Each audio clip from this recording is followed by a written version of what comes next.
The Harrison Tower had always been the symbol of success in our family. 32 floors of luxury apartments overlooking the bay with a doorman, a gym, a rooftop pool, and the kind of marble lobby that made you feel like you'd made it the moment you walked through the doors.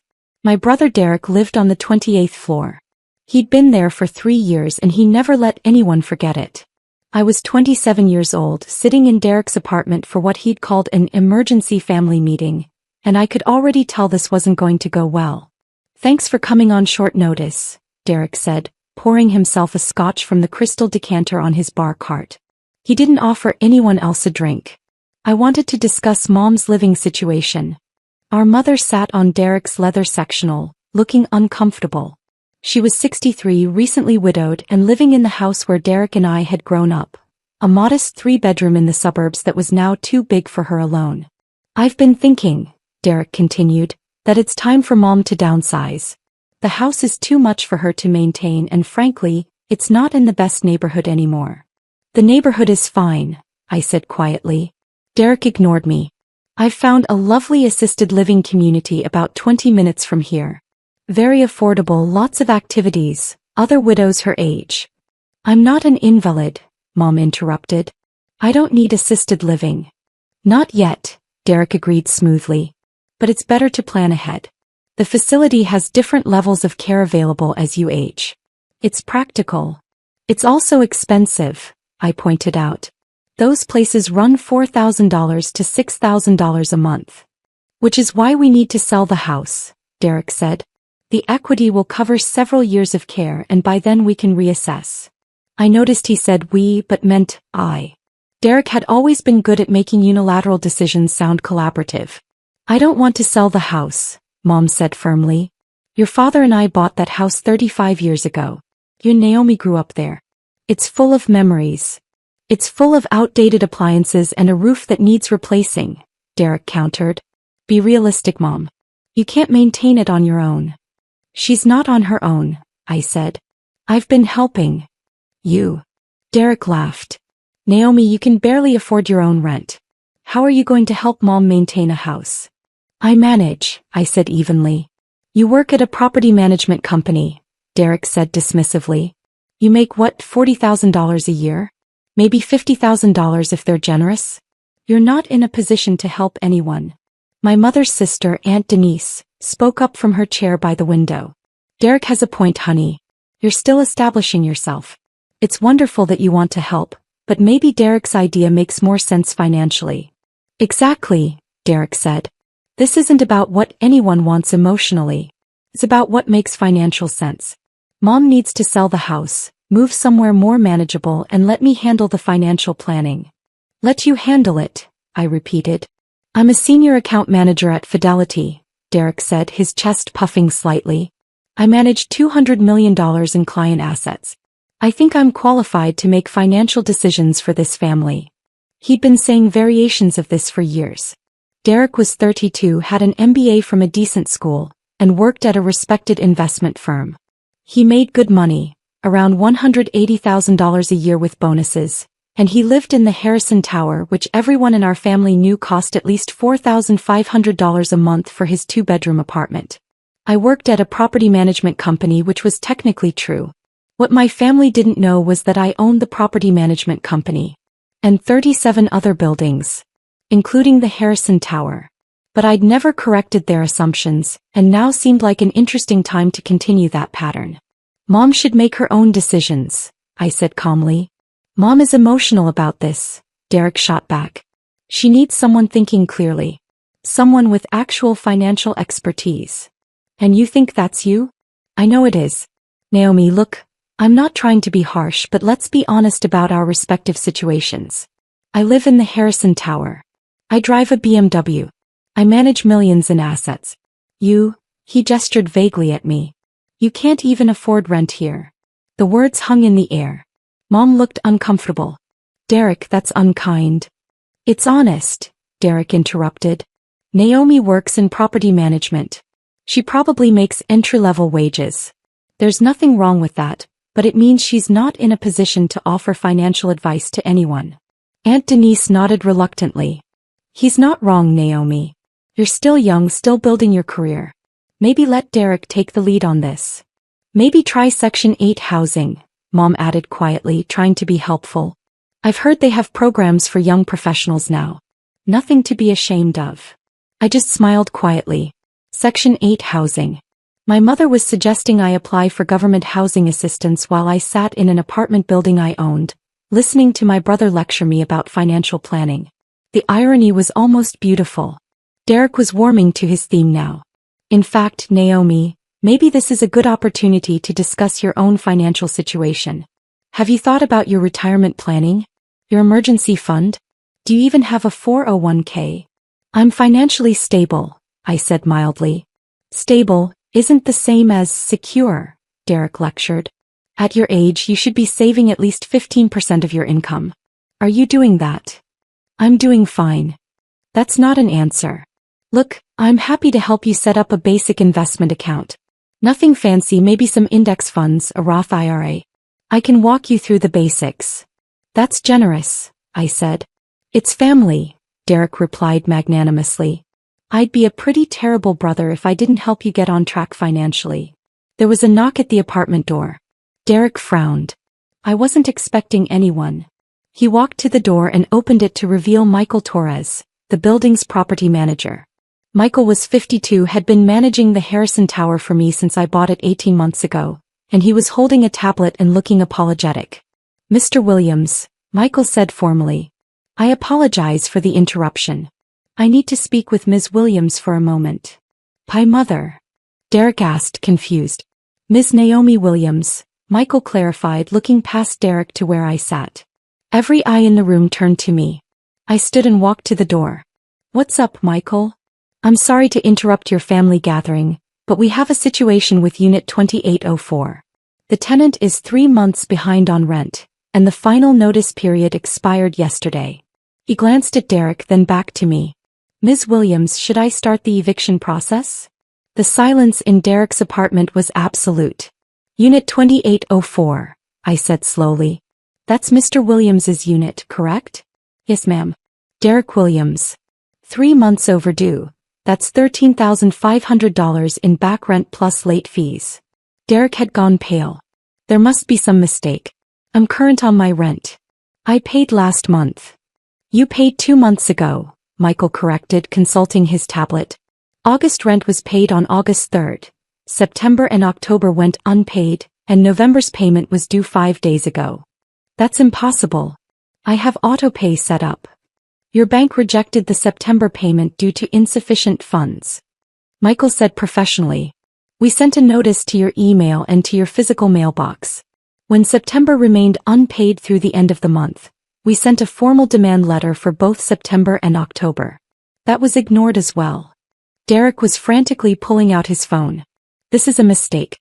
I'll call my bank. Mr. Williams, Michael said patiently, I've been managing properties for 25 years.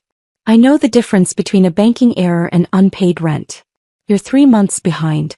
That's grounds for eviction proceedings. You can't evict me, Derek said, his voice rising. I'm a good tenant.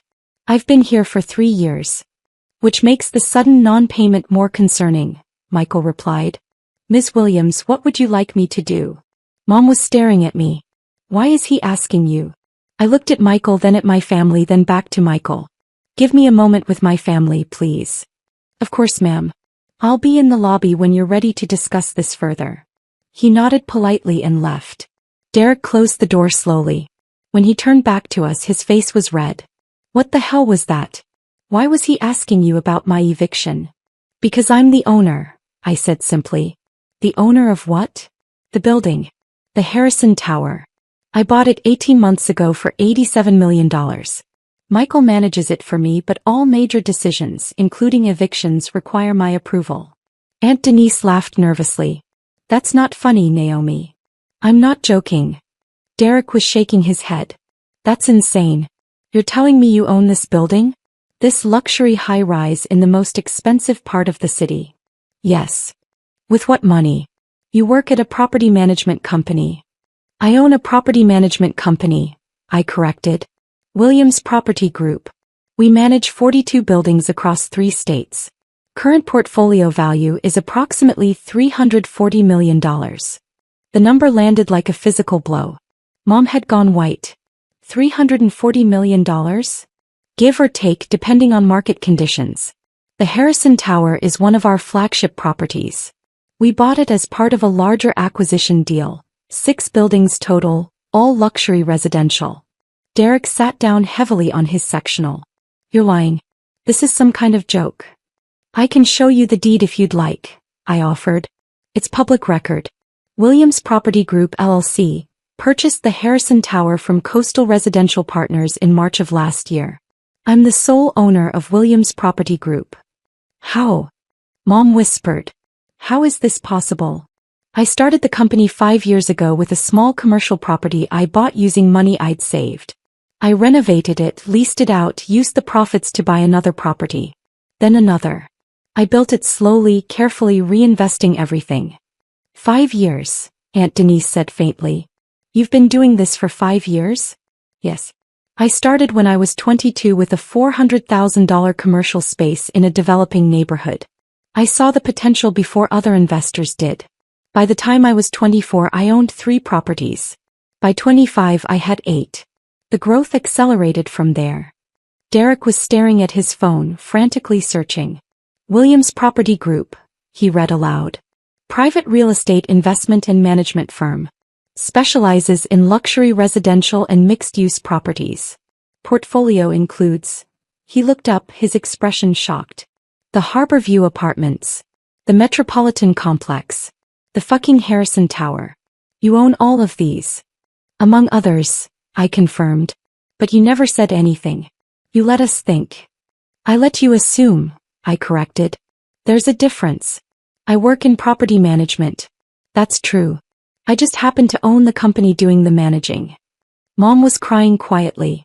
Why didn't you tell us? When would I have told you? I asked gently. At Sunday dinners when Derek talked about his job managing other people's money? At holidays when everyone congratulated him on his BMW lease? Every time I tried to talk about my work, someone changed the subject or made a joke about me being an assistant or a secretary. We didn't know, Aunt Denise protested. Because you didn't ask, I replied. You all decided what my life looked like and nothing I said was going to change those assumptions. Derek stood abruptly. The rent. He said I'm 3 months behind. That's not, I have the money. Do you? I asked quietly. He fell silent. Derek, I said carefully, I've seen the financials for this unit. You pay $4,500 a month for a 2-bedroom apartment. Your salary is approximately $180,000 before taxes, which means you're taking home maybe $110,000 after taxes and 401k contributions. Your car payment is $850 a month. Your student loans are $1,200 a month. Your rent is $4,500. That's $6,550 in fixed monthly expenses alone. How do you know all that? He demanded. As I pay attention. You've mentioned your car payment. You've complained about student loans. And I own your building so I know exactly what you pay in rent. Mom was doing math in her head. That's more than half his take-home pay just on those 3 things. Exactly, I said. Add in food, utilities, insurance, entertainment.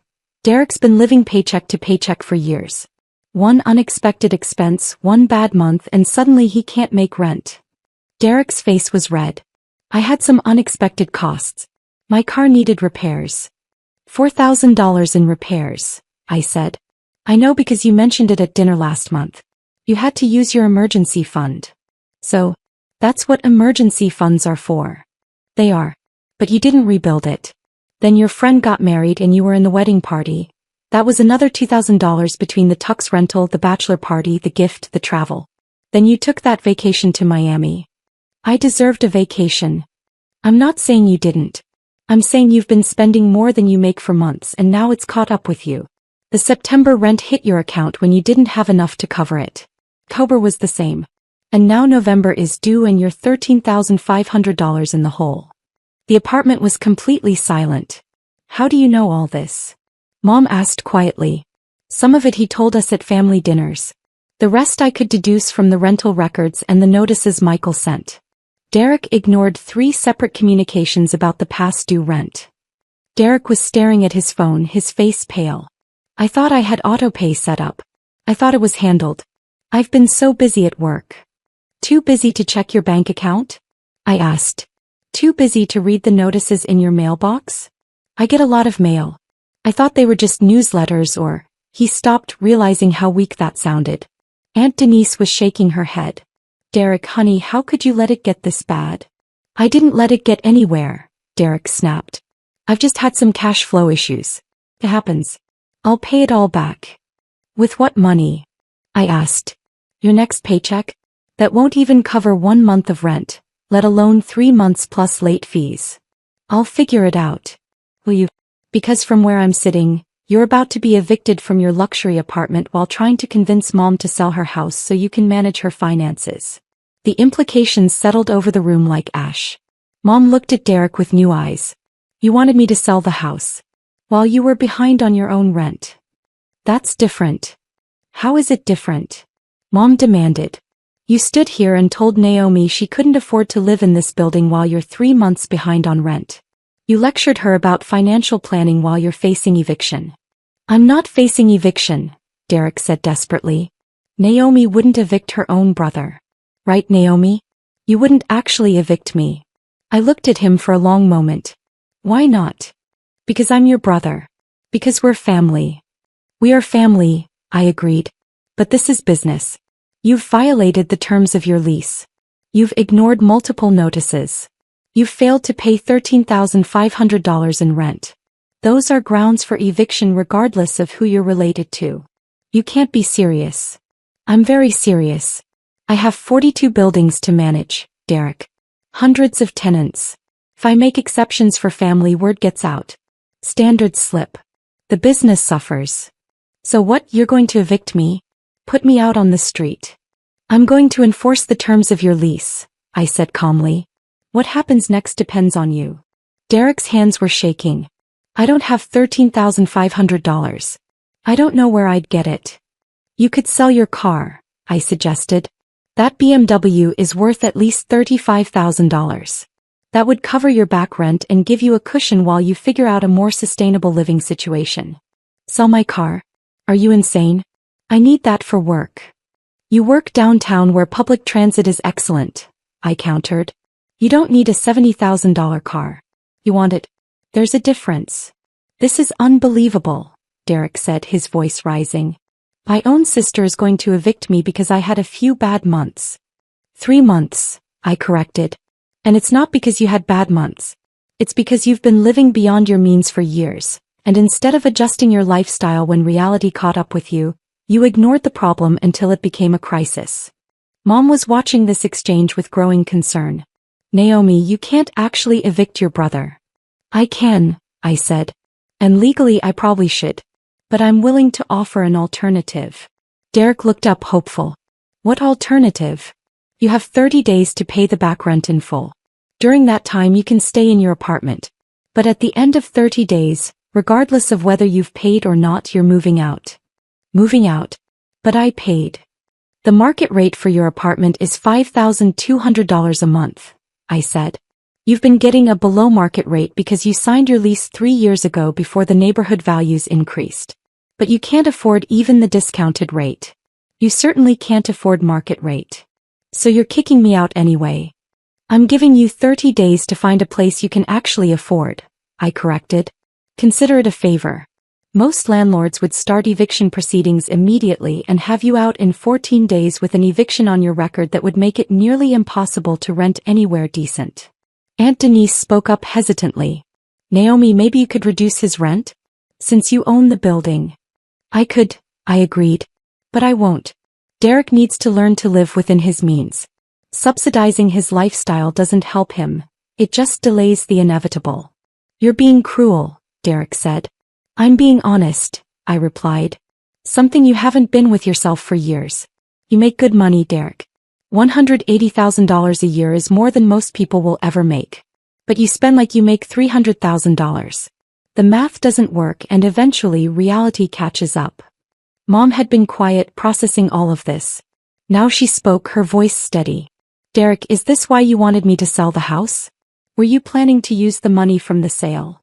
Derek's silence was answer enough. Oh, Derek, Mom whispered. I wasn't going to steal it, Derek protested. I thought maybe I could borrow some. Just to get caught up. I would have paid it back. With what money? I asked again. You don't have the income to pay it back. You just get deeper in debt.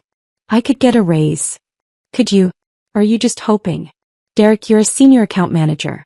Unless you're promoted to VP, which typically takes another 3 to 5 years, your salary isn't increasing significantly. And even if it did, you'd just spend more. Derek slumped on his sectional, his head in his hands. I don't know what to do. Start by being honest, I said gently. Sell the car. Move to an apartment that costs $2,000 a month instead of $4,500.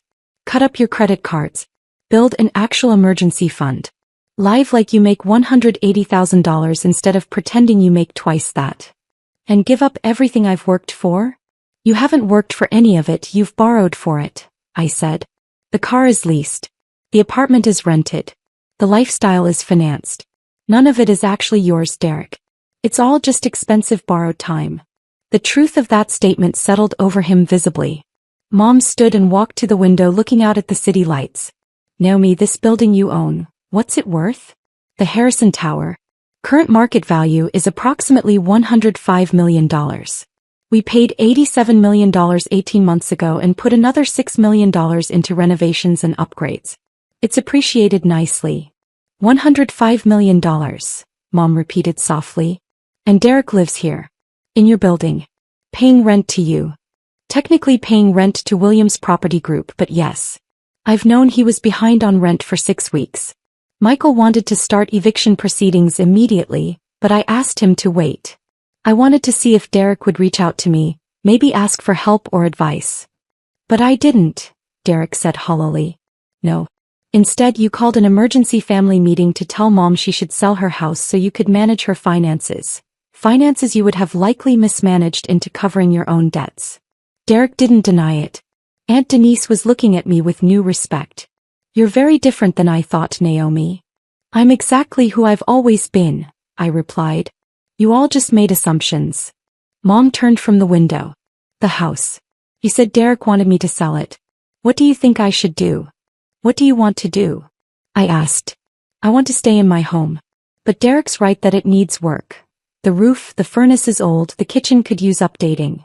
What if I bought the house from you? I suggested. Fair market value. Probably around $380,000 in the current market. You could take that money and invest it, live off the returns. Then I'd lease the house back to you for $1,200 a month, which would cover my costs for maintenance and taxes. You'd still live there, but all the upkeep would be my responsibility. Mom's eyes widened. You'd do that. It's good business. The neighborhood is appreciating. I've been looking at properties there anyway. And it gives you financial security while letting you stay in your home. That's very generous. It's practical, I corrected. You get security and stability. I get a good investment property. Everyone benefits. What about me? Derek asked quietly. What happens to me? I looked at my brother. At his expensive apartment he couldn't afford, his luxury car he didn't need, his carefully constructed image of success that was built on sand and credit. You have a choice, I said. You can be angry at me for being honest. You can blame me for your situation. You can go tell everyone that your sister is heartless for evicting you. Or what? Or you can use this as a wake-up call. Sell the car. Move somewhere affordable. Build actual wealth instead of the appearance of wealth. In 5 years you could own a home. You could have real savings. You could be genuinely successful instead of just looking successful. And in the meantime? In the meantime you have 30 days to pay your back rent and find a new place. I'll give you a positive reference letter despite the late payments. I'll even help you find an apartment in one of my other buildings if you want. Something you can actually afford. Derek was quiet for a long moment. Then, what would it cost? An apartment I could afford in one of your buildings. I have a 1-bedroom in the Riverside complex for $1,800 a month. It's nice, not as nice as this but nice. Good neighborhood, good transit access, and the rent is less than half what you're paying now. $1,800 a month, Derek repeated. That's affordable, I finished. On your actual salary with room for savings and emergencies and building real financial security. He nodded slowly. Can I see it? I'll have Michael set up a showing tomorrow. Mom was smiling through tears. You're taking care of both of us. I'm being practical, I said. But I smiled back. Aunt Denise stood, gathering her purse. I think I should go. This is a lot to process. Naomi, I'm sorry for underestimating you. You're not the first, I said. Probably won't be the last. After Aunt Denise left, the three of us sat in Derek's apartment. My apartment, technically, in complicated silence. I feel like an idiot, Derek said finally. You're not an idiot, I replied. You're someone who made some bad financial decisions. It happens. The question is whether you learn from them. I can't believe you own this building. I've been living in your building for 18 months and had no idea. I bought it while you were living here. Your lease transferred to Williams Property Group, but I instructed Michael to keep all the management interactions professional and impersonal. I didn't want family dynamics interfering with business operations. Until today. Until you tried to convince Mom to sell her house so you could solve your financial problems with her equity, I corrected. That's where family and business collided. Derek nodded slowly. The back rent. I don't have $13,500. Even if I sell the car tomorrow, it'll take time to find a buyer and... I'll waive it, I said. Both Derek and Mom stared at me. You'll what? Derek asked. I'll waive the back rent. Consider it a one-time family favor. But the 30-day move-out still stands.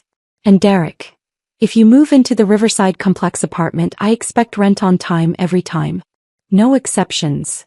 Why would you waive it? He asked suspiciously.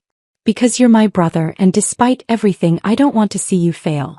But I also won't enable you to keep making bad decisions. So I'm giving you a clean slate and a manageable living situation. What you do with it is up to you. Derek's eyes were damp. I'm sorry. For everything I said tonight. For how I've treated you. For not seeing what you'd accomplished. Apology accepted, I said simply. Mom came over and hugged me tightly. Your father would be so proud of you. I'm so proud of you. Thanks, Mom. When you buy the house, if you buy the house, can I paint the kitchen? I've always wanted a light blue kitchen.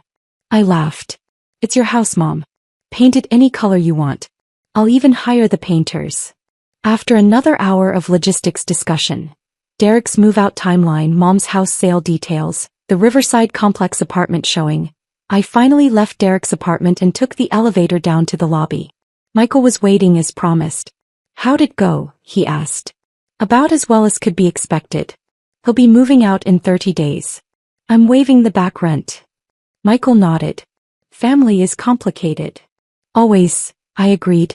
But I'm offering him a unit at Riverside. 1 bedroom, $1,800. Can you prepare the lease? Of course. And your mother's house purchase. I'll send you the details tomorrow. We'll need to move quickly on that one. She's motivated to sell and I want to make sure she's taken care of. You're a good daughter, Michael observed. I'm a practical businesswoman who happens to care about her family, I corrected with a smile. Those things aren't mutually exclusive. No, I agreed. They're not. I walked out of the Harrison Tower into the cool evening air. Behind me, the building rose 32 floors, each window a story, each apartment a life. My building. My investment. My responsibility. But also my family's home, at least for 30 more days. My phone buzzed. A text from Derek. Thank you. I'll do better. Then Mom. I love you, sweetheart. Thank you for everything. I smiled and slipped my phone into my pocket. $340 million in property. 42 buildings. Hundreds of tenants. And one very humbling family meeting. But that's the thing about success. It's not about what you own or how much you're worth. It's about what you do with it. How you treat people. How you balance business with compassion, accountability with kindness. My brother had learned a hard lesson tonight. But he'd learned it from someone who actually cared about him, not from some faceless corporation that would have put him on the street without a second thought. And my mother would get to stay in her home, surrounded by her memories, without the financial stress that had been keeping her up at night. I'd built a real estate empire in 5 years. But tonight I'd built something more important. I'd built a foundation for my family's future. One that was based on honesty, sustainability, and genuine success rather than borrowed luxury. And that was worth more than any building in my portfolio. I hailed a cab and headed home to my own apartment. A modest 2-bedroom in one of my mid-range buildings, because I didn't need luxury to feel successful. I just needed to know I'd built something real. Something that would last. Something that could help the people I loved, even when they didn't realize they needed help. The cab pulled away from the Harrison Tower and I watched it recede in the rearview mirror. All 32 floors of glass and steel, glowing against the night sky. My building. My brother's wake-up call. My family's future. And tomorrow it would just be Tuesday. Another day of managing properties, reviewing financials, making decisions that affected hundreds of lives. But tonight had been personal. And sometimes that made all the difference.